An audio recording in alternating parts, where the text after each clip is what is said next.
Nadaljevali pa bi z okroglo mizo z našimi sogovorniki in sicer o vsakodnevnih težavah bolnikov z multiplo sklerozo, kako ste se pravzaprav vsi skupaj prilagajali v luči pandemije COVID-19 na vse izzive in težave, ki so se seveda še poglobile, pa so obstajale in bile prisotne že prej. Damjana in Jure, lepo pozdravljena.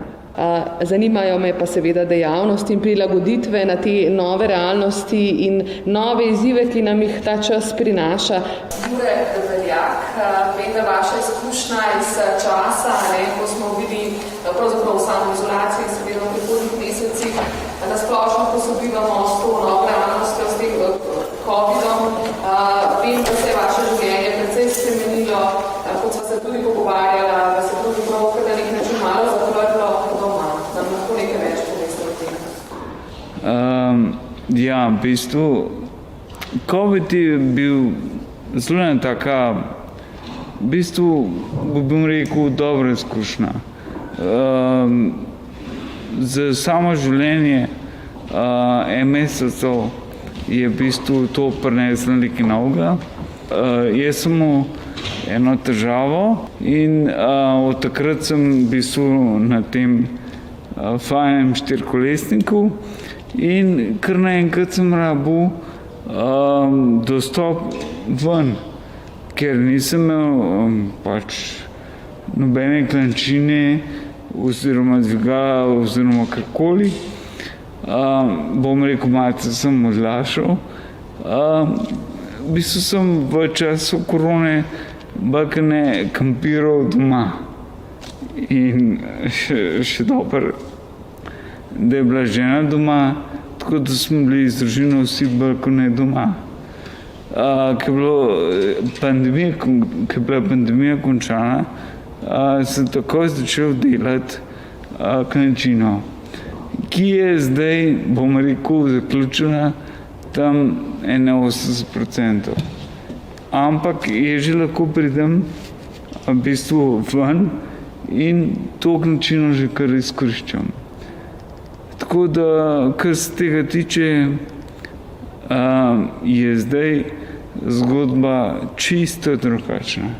Jaz lahko kadarkoli grem lahko ven in pogledati svoje starše, prijatelje, zdaj imam še osebno asistenco in zdaj je noro dobro. Z osebno asistenco so določene stvari, seveda. Morda preden bi še potem vzpoloviti, malo vprašala, rešitve, ima država, denimo v rokavu, ko gre za ureditve, prilagoditve domov in tako naprej.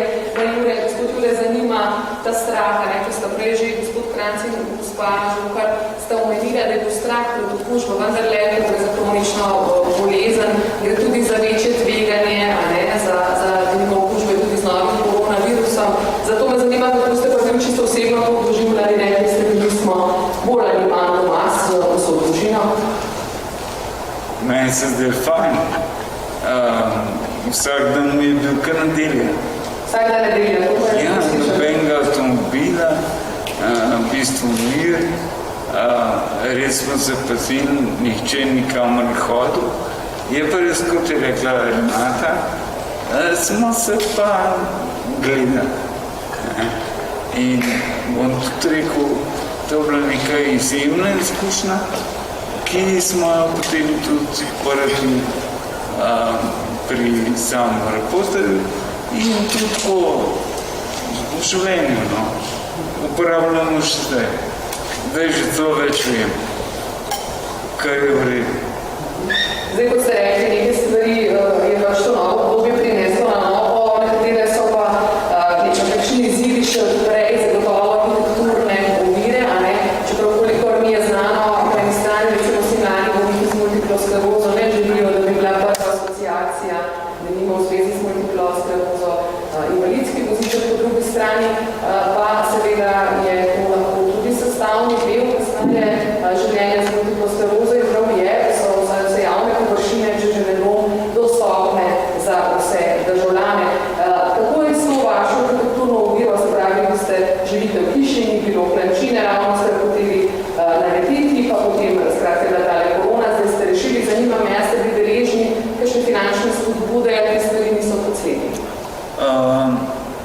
Res je, niso poti.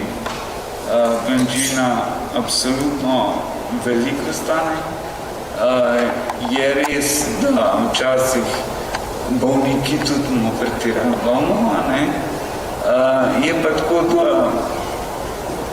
jaz bom tako rekel, pri nas bolnikih, pri mesecih je fajn to, ker recimo jaz sem malo vedel naprej, da se bo, kaj se bo približno zgodil in sem kakšen denar prisparal.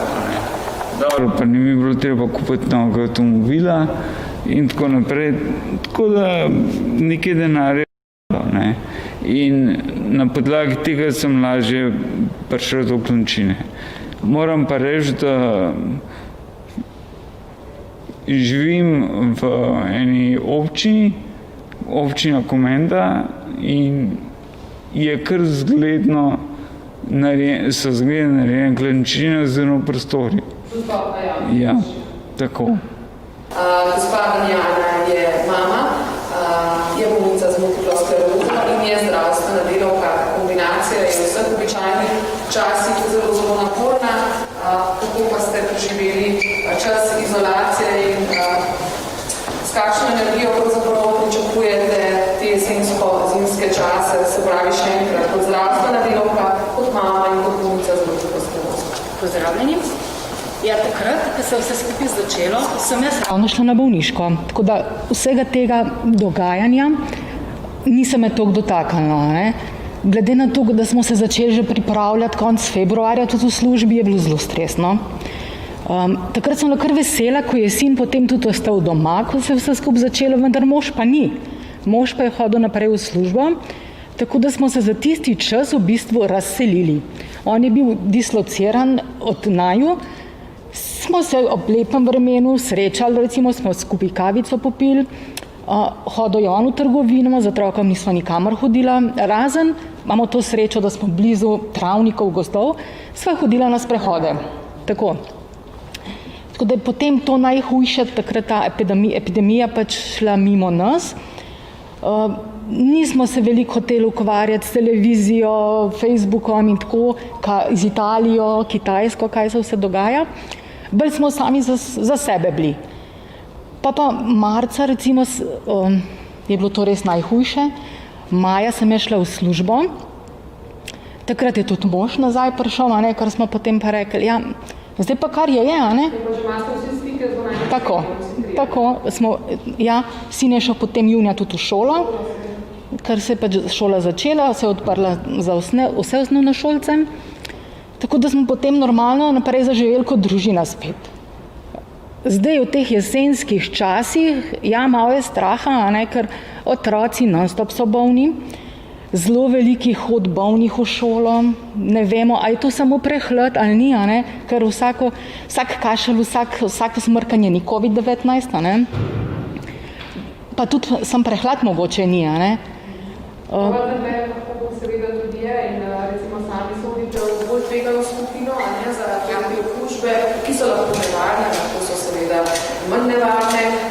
Za kroničnega bolnika pa seveda to gotovo najbolj niso enostavne. Zanima me, kako se to prilagajate za otroke v šoli, vi ste v službi, mož v službi, te karantene, prekladi, kako to vpliva na vaš vsakdan? Zdaj recimo ravno prejšnji teden je zbolel, pač ga kraskal po grlu.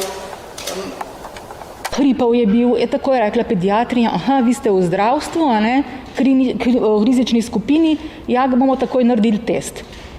Sicer je res bil sam pač prehlad, lahko pa ne bi bil. Ne vem, razkužujemo si roke, umivamo si roke, pa pogovarjamo se o tem. Je pa res, da smo se mi pač spomladi že toliko o tem pogovarjali, da on vse te nepravilnosti tudi vidi. V šoli, prav 14 nas je v razredu, od tega jih je 8 bolnih. Ja, po drugi strani so pa tudi malo, smo se ravno prej pogovarjali, mogoče tudi navodila pediatrov so drugačna kot navodila učiteljev.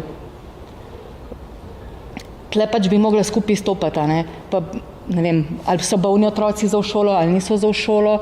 Težko zdaj pač mi kot starši samo določimo, sej sem malo posmrkal, pa ne gre v šolo.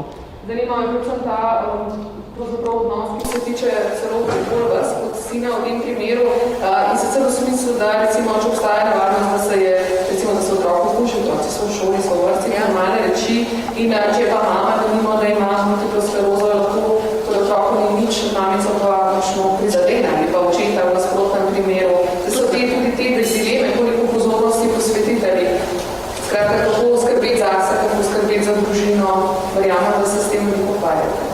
Pa iskreno povedano, zdaj če dalje manj. Mogoče To napaka, ne? Da smo vsi, celotna populacija malo popustili na tem. Ja, se pogovarjamo, razkužujemo roke, umivamo roke, ko pridemo od nekod se preoblečemo. Drugač pa ostalega mogoče niti ne toliko. Ne? Recimo, ko gremo v trgovino, hod eden v trgovino, a grem jaz, a grem mož, otrok pač ne hodi. Ne? Si razkužujemo roke, ko pridemo v trgovino, po tistem, ko gremo iz trgovine, preden razložiš voziček, ne? Si razkužeš roke, ko prideš domov, malo pustiš, ne, ponavadi ne daš takoj v hladilnik oziroma na mesto, kamor sodi, s takimi malenkostmi, no. Kako pa spremljate, pravzaprav glede na to, da sodite v tega skupino, vse tisto, o čemu smo seveda tudi pričali v zadnjem obdobju, torej neupoštevanju ukrepov, potem zanihanju nevarnosti in tako naprej, ne, skratka, neke vrste, ne kritična distanca do stvari, za katero pravijo, da je vedno seveda zdrava in zaživena, pa prav neko nasprotovanje, nezaupanje. Kako me zanima tudi gospod Kranjc, gospod Jure Debeljak, kako vi gledate na to zelo na kratko starega dva? mogoče je res malo premalja. Nekateri res mislijo, da so zdravi, da nikoli ne bojo zboleli in da tudi, če zbolijo, jim nič ne bo. Ne pomislijo pa, da je mogoče nekdo zraven njih, ki pa ne bo tako dober je odnesel. Toni. To mogoče malo preveč egoizma, malo premal skrbi za druge. Torej, mislimo na se, seveda tudi na druge. Gospod Jure Debeljak. Jaz se obema pridružujem to, kar sta povedala, je dejansko res. In v bistvu, ko sem bil letos na morju, sem prav na recepciji videl nek kreg, ki je bil prav na to temo. Ne približuj se mi, tamle je črta, prosim, pojdi tja. In gospod, ki je šel čez to črto in se je približeval, ni tega razumel. In to je dejansko egoizem. In tega egoizma mi, MS-ovci, ne razumemo. In tako, ja. Ne vem, kaj bi sploh rekel. To je res egoistično. Gospod Damjana, če ste zdravstvena delavka, bi jaz kar vas malo prosila, da začnete, pa boste gospoda potem primarno sprednost. Zdaj, jaz v samem tem času, epidemije, nisem imela težav v dostopnosti. Osebna zdravnica je bila vedno dosegljiva na telefon, če ni bila takrat, prosim, pokličite, 10 minut pozneje ali kakorkoli. Kar se nevrologinje tiče, sva po mailu komunicirali. Ko sem imela kontrolni pregled, sem normalno lahko prišla do nje. Tako da upam, da bo tudi v bodoče tako ostalo. Jaz pač imam dobre izkušnje. Tudi recimo, ko je otrok zbolel, pediatrinja je bila dosegljiva. Poznam pa primere, ki niso bili dosegljivi ne nevrologi, niti osebni zdravniki oziroma pediatri. Tako da, ampak jaz imam dobre izkušnje. No? Ja. Jaz bom tako rekel, jaz sem načeloma kar zadovoljen.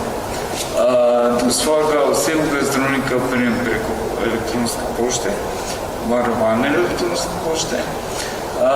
Sem pa tudi komuniciral svojo osebno zdravnico, specialistko nevrologinjo. Sem pa kar presenečen, ker mi je kar hitro odgovorila. Tako da iz tega zornega kota nimam kaj reči. Ja. Vsaj tako bilo, če za vse ostale, ustvarjanje prosim, pogodnik dalje nekaj poček, pa še naše stališče, pa nekaj bizarne. Tudi sama imam zelo pozitivno izkušnjo tega, priti do nevrologa, navezan s stik z svojo nevrologinjo, tudi z osebnim zdravnikom. Ampak v tem času COVID-a, ko sem nekako spremljala, kako je dostopnost do določenih specialistov, sem pa se spomnila na svoje obdobje, takrat, ko sem zbolela za multiplo sklerozo. Tudi takrat ni bilo nobene epidemije.